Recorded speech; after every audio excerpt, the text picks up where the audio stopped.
Taimur lung central Asia का रहने वाला था और ये बहुत ही खूंखार था। एक युद्ध में इसका एक पैर लंगड़ा हो गया था, इस नाते इसको तैमूर लंग कहा जाता था। इसको व्यक्तियों के गर्दन को काटने का बहुत शौक हुआ करता था और ये कहा जाता है कि अपने जीवन काल में इसने 2 करोड़ लोगों की हत्या की है, उनकी गर्दनों को काटा है। गर्दनों को काट करके ये क्या करता था, उन गर्दनों की इस प्रकार से ढेर लगाता था और उस ढेर को देखने में, गर्दनों के इस ढेर को देखने में इसको बहुत ज़्यादा शौक था।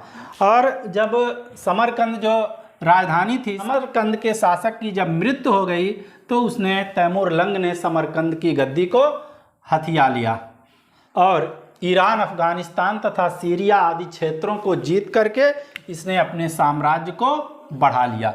और भारत के बारे में इसने सुना हुआ था कि भारत जो है धन धान से बहुत ही परिपूर्ण है, यहाँ पर सोना, चांदी, हीरे, जवाहरात बहुत मात्रा में हैं, इसलिए उसने भारत पर धन प्राप्त करने के उद्देश्य से अटैक किया।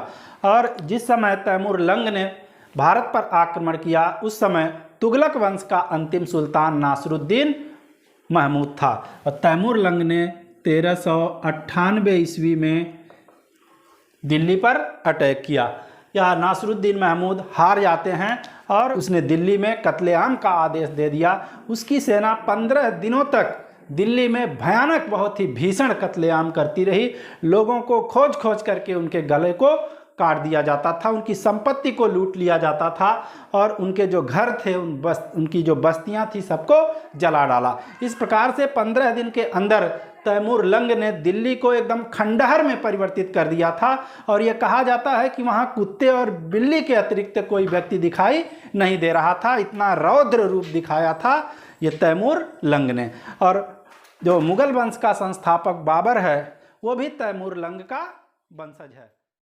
हेलो फ्रेंड, पिछले वीडियो में हमने फ़िरोज़ शाह तुगलक के विषय में अध्ययन किया था कि फ़िरोज़ शाह तुगलक को उसके कल्याणकारी कार्यों के कारण सल्तनत युग का अकबर कहा गया था। फ़िरोज़ शाह तुगलक दिल्ली सल्तनत का पहला ऐसा सुल्तान था जिसने 2 बार राज्याभिषेक करवाए और 2 बार मिस्र के अब्बासी खलीफा से अपने राज्य की वैधता को प्राप्त किया। फ़िरोज़ शाह तुगलक 2 बार सैयद सालार मसूद गाजी बहराइच जाकर के उनके मकबरे का दर्शन किया, जबकि सैयद सालार मसूद गाजी के मकबरे का दर्शन करने वाला दिल्ली सल्तनत का पहला सुल्तान मोहम्मद बिन तुगलक था। फ़िरोज़ तुगलक ने 24 कष्टदायक करों को समाप्त कर दिए थे, केवल 4 ही लेना सुनिश्चित किया जो इस्लामी कानून और शरीयत के अनुकूल था: जजिया, ज़कात, खराज, खुम्स।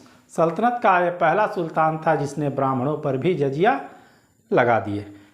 गियासुद्दीन तुगलक सल्तनत का पहला ऐसा सुल्तान था जिसने भारत में पहली बार सिंचाई सुविधा उपलब्ध कराने के लिए नहरों का निर्माण कराया था, लेकिन फ़िरोज़ शाह तुगलक ने नहरों के जाल बिछवा दिए। इसके समय में दासों की संख्या 1,80,000 पहुँच गई थी। दासों के कल्याण, उनकी शिक्षा के लिए दीवाने बंदगान दास विभाग की स्थापना की। नहरों, तालाबों, कुओं, सरायों आदि का निर्माण करवाया और इसने अशोक के 2 स्तंभ टोपरा और मेरठ से उठवा लाए थे जिसको दिल्ली में स्थापित करवाया था। कुछ चीज़ें देखिएगा बची हुई थी जो इससे संबंधित थी, जहाँ से क्वेश्चन बनते हैं। तो हम देखेंगे कि फ़िरोज़ शाह तुगलक के दरबार में जियाउद्दीन बर्नी और शम्स सिराज अफ़ीक जैसे इतिहासकारों का संरक्षण इसको प्राप्त था। जियाउद्दीन बर्नी, 60 में अगर हम कहते हैं बर्नी, तो इन्होंने तारीख़ फ़िरोज़ शाही और फतवाए जहांदारी की रचना की थी। और दूसरे इतिहासकार होते हैं शम्स सिराज अफ़ीक, या 60 में हम कह लेते हैं अगर इनको अफ़ीक, तो इन्होंने भी तारीख़ फ़िरोज़ शाही की रचना की। तो इस तरह से तारीख़ फ़िरोज़ शाही नाम से हमको 2 रचनाएं मिल रही हैं। एक बर्नी की है, बर्नी ने भी तारीख़ फ़िरोज़ शाही की रचना की है और अफ़ीक ने भी तारीख़ फ़िरोज़ शाही की रचना की है। तो यहाँ पर ध्यान रखिएगा, नहीं तो क्वेश्चन ये गलत हो सकते हैं। ठीक है, उसके बाद देखिएगा शम्स-ए सिराज अफीफ यानी अफीफ जो हैं फिरोज़ शाह तुगलक के जीवनी लेखक हैं। फिरोज़ शाह तुगलक के जीवनी लेखक शम्स-ए सिराज अफीफ हैं। और फिरोज़ शाह तुगलक ने स्वयं ही अपनी आत्मकथा को लिखा था, जिसको फुतुहात फिरोज़ शाही कहा जाता है। फुतुहात फिरोज़ शाही फिरोज़ शाह तुगलक का यह आत्मकथा है और इसको फिरोज़ शाह तुगलक ने स्वयं लिखा था। और ये देखिएगा, फिरोज़ शाह तुगलक शिक्षा में व्यावसायिक पाठ्यक्रम को लागू किया। आज देखिएगा शिक्षा में बहुत सारे व्यावसायिक पाठ्यक्रम चल रहे हैं, जैसे पॉलिटेक्निक हुआ, ITI हुआ, उसमें देखेंगे इलेक्ट्रिक होता, मैकेनिकल होता है और तमाम सारे वो होते हैं। तो वो सब व्यावसायिक जो पाठ्यक्रम आजकल चल रहे हैं, तो हम देख रहे हैं फिरोज़ शाह तुगलक ने भी शिक्षा में उस व्यावसायिक पाठ्यक्रम को लागू किया था। ठीक है। और इसने क्या किए थे महत्वपूर्ण कार्य? नगरकोट होता है, नगरकोट में ज्वालामुखी मंदिर पर जब अटैक किया था इसने, यहाँ से इसको 300 ग्रंथ मिले। नगरकोट के ज्वालामुखी मंदिर पर हमने कहा कि जब अटैक किया था फिरोज़ शाह तुगलक ने, तो उसको 300 ग्रंथ मिले और सैनिकों से कहा कि जल्दी जल्दी बोरिया में इसको भर लो और यहाँ से ले चलो। तो वो लोग ले गए, इसको इन ग्रंथों को ले गए। तो उसने देखना चाहा खोल करके क्या लिखा है, तो पता चला ये संस्कृत के ग्रंथ हैं। किस भाषा के ग्रंथ थे? संस्कृत के ग्रंथ थे। तो जल्दी जल्दी विद्वानों को बुलाया, बड़े बड़े विद्वान जो संस्कृत और फारसी के जानकार थे, और तुरंत अनुवाद विभाग की स्थापना कर दी और कहा कि जो संस्कृत ग्रंथ मिले हैं इनको फारसी में अनुवाद करो। तो फिरोज़ शाह तुगलक ने इन सारे संस्कृत ग्रंथों का फारसी में अनुवाद करवाया था। किसमें? फारसी भाषा में अनुवाद करवाया था। ठीक है। और एक सिक्के चलवाए थे, चांदी का सिक्का, ससगुनी जिसको कहा जाता है, ये चांदी का सिक्का था। उसके बाद ताश घड़ियाल या जल घड़ी, ताश घड़ियाल या जल घड़ी का भी इसने आविष्कार किया था। और फिरोज़ शाह तुगलक का मुख्य जो वास्तुकार था वो मलिक गाजी सहना था। फिरोज़ शाह तुगलक का मुख्य वास्तुकार जो था वो मलिक गाजी सहना था। अब इसके बाद देखिएगा, फिरोज़ शाह तुगलक के बाद के जो उत्तरवर्ती तुगलक सम्राट होते हैं वो बड़े ही अयोग्य और अक्षम थे, सब लंपट टाइप के थे, किसी काम के नहीं थे। वो तुगलक वंश का अंतिम सुल्तान नासरुद्दीन महमूद था और इसी नासरुद्दीन महमूद के समय में तैमूर लंग ने भारत पर आक्रमण किया। अब क्वेश्चन ये उठता है कि तैमूर लंग कौन था और उसके द्वारा भारत पर आक्रमण करने के क्या उद्देश्य थे? तो मध्य एशिया के ट्रांसआक्सियाना का रहने वाला था और तैमूर का अर्थ होता है फौलाद या लोहा, फौलाद या लोहा, और लंग का अर्थ है लंगड़ा। क्योंकि एक युद्ध में ये गया हुआ था, उसमें इसकी एक टांग घायल हो जाती है, जिसके कारण ये जिंदगी भर लड़खड़ाता रहा, इसलिए इसको तैमूर लंग कहा जाता है।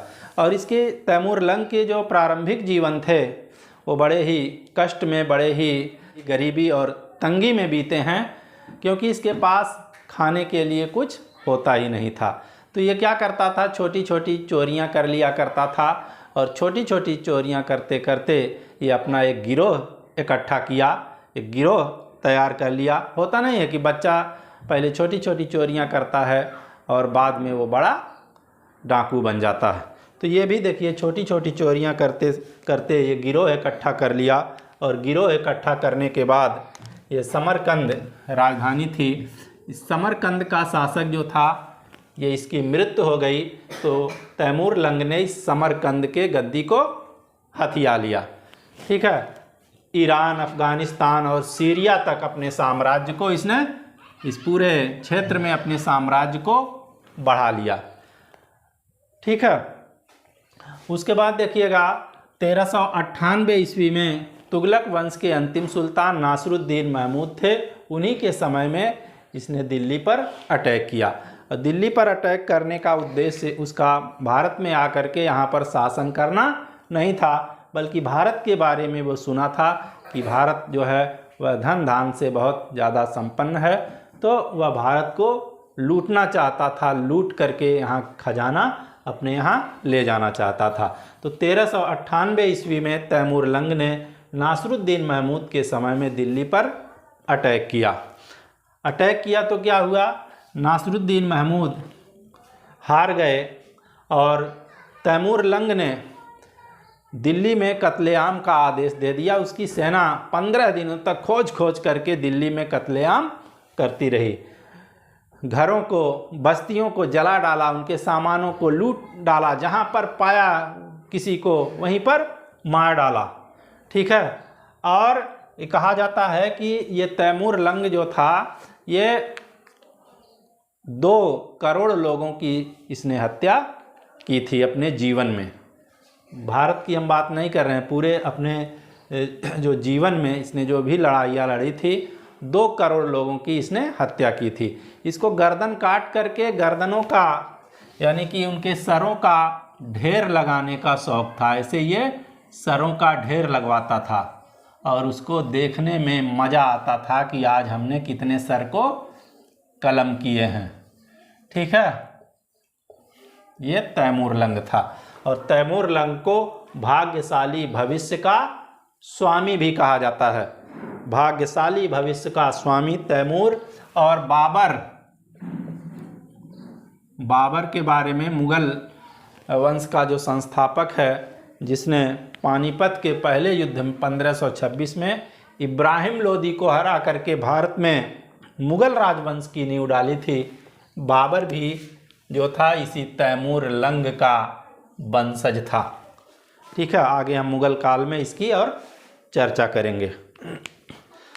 तो तैमूरलंग के भारत पर जो अटैक किया, उस अटैक का उद्देश्य भारत में राज्य करना नहीं था, धन को लूटना था। इसने धन को लूटा, बस्तियों को जलाया, फूंक दिया और लोगों की हत्या की और उसके बाद ये अपना वापस चला गया। और वापस जाते समय चूंकि ये खिज्र खां थे, खिज्र खां ने तैमूरलंग के भारत आक्रमण में उसकी सहायता की थी। हम ही आप हों, कहीं पर अटैक के लिए जाएं तो अगर कोई हमारी आपकी सहायता करे तो हम लोग उसके प्रति ज़रूर वफादारी दिखाएंगे। तो तैमूरलंग की खिज्र खां ने सहायता किया था भारत पर जो उसने आक्रमण किए थे। तो क्या किया तैमूरलंग ने मुल्तान, लाहौर और दीपालपुर का खिज्र खां को सूबेदार बना दिया। देखिएगा, आक्रमण में सहयोग करने के कारण खिज्र खां को तैमूरलंग ने मुल्तान, लाहौर और दीपालपुर का सूबेदार बना दिया। देखिएगा, इसके बाद ये सैयद वंश की शुरुआत होती है और सैयद वंश 1414 से लेकर के 1451 तक चलता है और इससे बहुत ज़्यादा क्वेश्चन नहीं आते हैं, कुछ ही क्वेश्चन इम्पॉर्टेंट है जिसको हम लोग देखेंगे। तो पहला क्वेश्चन यही है कि सैयद वंश का संस्थापक कौन है। तो सैयद वंश का संस्थापक ये खिज्र खां है। खिज्र खां ने सुल्तान की उपाधि धारण नहीं की, क्योंकि ये डरता था कि अगर हम सुल्तान की उपाधि धारण करेंगे तो तैमूरलंग कहीं हमको हटा न दे। ठीक है, और अपने आप को इसने कहा कि हम रैयते आला हैं, कि जनता के एक साधारण सेवक हैं, हम सुल्तान नहीं हैं। और तैमूरलंग के पुत्र शाहरुख का प्रतिनिधि बन करके इसने शासन किया। तैमूर, देखिए शाहरुख खान नहीं है, सलमान खान शाहरुख खान नहीं, ये शाहरुख जो है तैमूरलंग का बेटा है। शाहरुख कौन है? ये तैमूरलंग का बेटा है शाहरुख। और खिज्र खां इसी शाहरुख का प्रतिनिधि अपने आप को बताता है और उसका प्रतिनिधि बनकर के शासन करता है और वार्षिक नजराना इसको भेजता है। यहाँ दिल्ली है, दिल्ली से समरकंद शाहरुख के पास नजराना भेजता है, नजराने भेजा करता है। ठीक है, तो ये था खिज्र खां। खिज्र खां के बाद देखिए है अगला मुबारक शाह। मुबारक शाह ने सुल्तान की उपाधि धारण की थी। सुल्तान की उपाधि। ये देखिए खिज्र खां रैयत आला की उपाधि, जैसे हमने बताया था कि गुलाम वंश का संस्थापक कुतुबुद्दीन ऐबक ने भी सुल्तान की उपाधि धारण नहीं की थी। वह अपने आप को मलिक एवं सिपह सालार की पदवी से संतुष्ट रखा, मलिक और सिपह सालार। उसी प्रकार से खिज्र खां सुल्तान की उपाधि न धारण करके अपने आप को रैयत आला कहता है कि जनता के हम एक नॉर्मल सेवक हैं, सुल्तान नहीं है। लेकिन ये मुबारक शाह जो है इसने सुल्तान की उपाधि धारण की और मुबारकाबाद नामक नगर भी इसने इसकी भी स्थापना करवाई थी। और एक इतिहासकार थे याहिया बिन अहमद सरहिंदी, इनका पूरा नाम है याहिया बिन अहमद सरहिंदी। और याहिया बिन अहमद सरहिंदी ने तारीख़ मुबारक शाही की रचना की है। ये क्वेश्चन देखिएगा, ये बुक बड़ी ही फेमस है कि तारीख़ मुबारक शाही की रचना किसने की है या किसकी बुक है ये, तो याहिया बिन अहमद सरहिंदी की है। अहमद सरहिंदी कह देंगे तब भी काम चल जाएगा। और इसी तारीख़ मुबारक शाही में सैयद वंश के बारे में हमको जानकारी प्राप्त होती है। अगला शासक मोहम्मद शाह है, इसका कोई विशेष योगदान नहीं है। इसका लास्ट शासक है अलाउद्दीन आलम शाह, यह इसका अंतिम शासक है, लास्ट। और इसके समय में ये कहावत प्रचलित थी कि इसका साम्राज्य जो है दिल्ली से पालमपुर तक ही फैला था। कटाक्ष लोग करते हैं कि इसका साम्राज्य इतना कम हो गया था, स्वतंत्र हो गए थे क्षेत्र, कि दिल्ली से पालमपुर तक, हवाई अड्डा देखिएगा दिल्ली से पालमपुर तक ही था, जैसे जितना एक विधायक सांसद का होता है उससे भी कम था इसका। ठीक है, तो आलम शाह का जो क्षेत्र था वो पालम तक ही फैला था दिल्ली से, तो ये कटाक्ष होता है। और ये अलाउद्दीन आलम शाह ये सैयद वंश का अंतिम शासक है। और इसका जो सल्तनत था, जो क्षेत्र था, दिल्ली से पालम तक ही फैला था। तो सैयद वंश में देखिएगा खिज्र खां सैयद वंश के संस्थापक है, इसने रैयत आला की उपाधि धारण की और ये तैमूर लंग के बेटे शाहरुख का प्रतिनिधि बनकर के शासन करता है और नियमित रूप से उसको वार्षिक नजराना देता था। मुबारक शाह सुल्तान की उपाधि धारण किया और मुबारकाबाद नामक नगर बसाया। और याहिया बिन अहमद सरहिंदी ने इसके समय में तारीख़ मुबारक शाही की रचना की है। ठीक है, अलाउद्दीन आलम शाह सैयद वंश का लास्ट शासक है और कहा जाता है कि आलम का साम्राज्य पालम तक ही फैला था। यह लोग कहावत कहते हैं कि इतना ज़्यादा साम्राज्य इसका कम हो गया था, सिकुड़ गया था। ठीक है, इसके बाद देखिएगा अगला और लास्ट वंश, 4 वंश को हम लोग पढ़ चुके, गुलाम वंश, खिलजी वंश, तुगलक वंश, सैयद वंश। सैयद वंश के बाद है लोदी वंश। लोदी वंश है, लोदी वंश में देखिएगा 3 ही मूल रूप से शासक मिलेंगे कि लोदी वंश का संस्थापक बहलोल लोदी। और यह बहलोल लोदी ससुरा इतना बकलोल था कि ये मंत्रियों के आने पर, अपने मंत्रियों के आने पर ये खुद खड़ा हो जाता था उनके सम्मान में।